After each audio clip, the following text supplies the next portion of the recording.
बिस्मिल्लाहिर्रहमानिर्रहीम। अस्सलाम वालेकुम। मैं हूँ आयशा सईद विद यास कुकिंग। कैसे हैं आप सब लोग? उम्मीद है सब खैरियत से होंगे।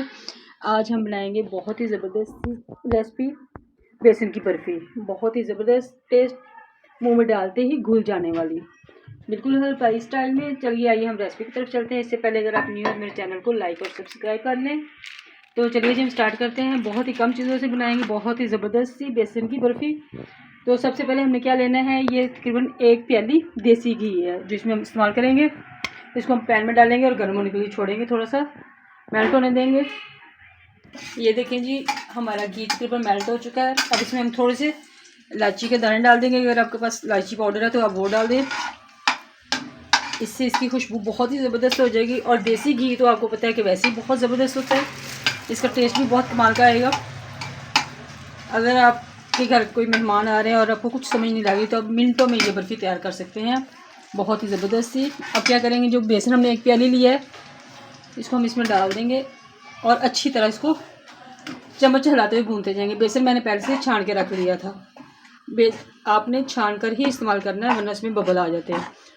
और इसको अपनी मीडियम आंच पे तकरीबन 6 से 7 मिनट तक अच्छी तरह भूनते रहना है।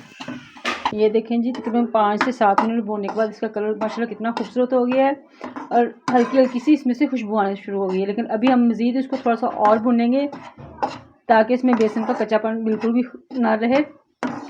2-3 मिनट और भूनने के बाद इसमें बाकी चीज़ें ऐड करेंगे। जी माशाल्लाह बहुत ही ज़बरदस्त सी खुशबू आने लगी है। और ये देखें, बेसन ने घी भी छोड़ना शुरू कर दिया। अब क्या करेंगे, हम इसमें तकरीबन आधी प्याली पिसी हुई चीनी डाल देंगे। इसमें कोई पानी नहीं जाएगा, कोई एक्स्ट्रा चीज़ नहीं जाएगी और इतनी ज़बरदस्त सी बर्फ़ी बनेगी ना। बस इसको हल्का सा मिक्स करते जाएंगे और साथ इसमें हम तकरीबन 2 टेबलस्पून मिल्क पाउडर ऐड कर देंगे और अच्छी तरह इसको मिक्स होने तक हम इसको भूनते जाएंगे। और आपने चम्मच हिलाते रहना है ताकि ये नीचे लगने ना पाए।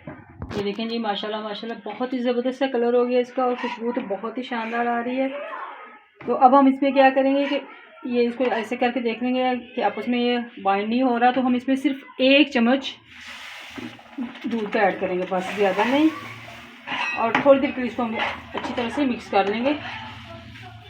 जी हमारी बेसन की बर्फ़ी तकरीबन रेडी होने वाली है और बहुत ही ज़बरदस्त सी खुशबू भी आ रही है और अच्छी तरह ये देखें बेसन भी हमारा पक गया है कि इसमें कच्चेपन की बिल्कुल भी स्मेल नहीं होनी चाहिए। अब इसको हमने एक ट्रे में निकालना है। ये मैंने पहले से ग्रीस करके रख ली थी। इसको हम इसमें निकाल के अच्छी तरह फैला लेंगे।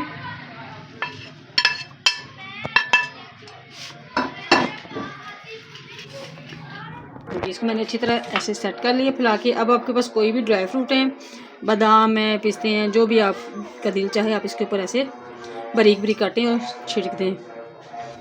और बहुत ही खूबसूरत सी लुक भी आना शुरू हो गई है। और इसको अच्छी तरह से थोड़ी देर रख के ठंडा होने के बाद इसको काट लेंगे।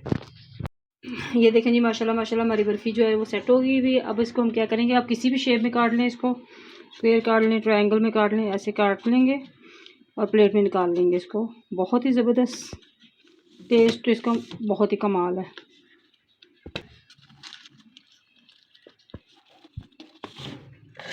ये देखें जी, बहुत ही कमाल की हमारी बर्फ़ी रेडी हो गई है। ये देखें, बहुत ही ज़बरदस्त माशाल्लाह, बहुत ही जायका तो बहुत ही कमाल है इसका, बिल्कुल हलवाई स्टाइल में। आप भी ज़रूर ट्राई कीजिएगा। माशाल्लाह बहुत ही ज़बरदस्त सी हमारी बर्फ़ी रेडी हो गई है और मिनटों में रेडी हो जाती है। कोई ज़्यादा चीज़ें भी नहीं चाहिए और कोई ज़्यादा टाइम भी नहीं चाहिए, इतनी ज़बरदस्त सी बर्फ़ी बन जाती है। तो आप भी ज़रूर ट्राई कीजिएगा। अगर आपको मेरी वीडियोज़ अच्छी लग रही हो तो फ़ीडबैक ज़रूर दीजिएगा। मुझे आप इजाज़त दीजिए, दुआ में याद रखिएगा। अल्लाह हाफिज़।